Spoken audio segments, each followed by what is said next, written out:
आठ दफा दाबी नहीं कंटामूल गजिले अंगनवाड़ी कर्मी।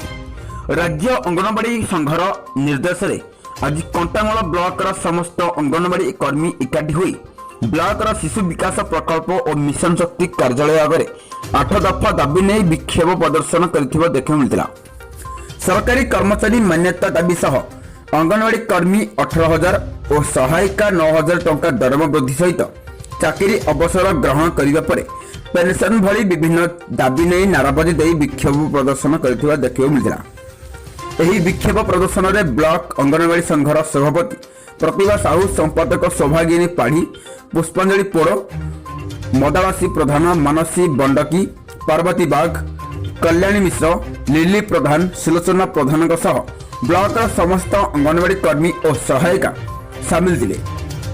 दाबी पूरण हेला पर्यंत आंदोलन जारी रहिबो बोली संघ पक्षर सूचना दी देथिला। बौद्ध जिला Kantamal bureau report, DD time news 24/7।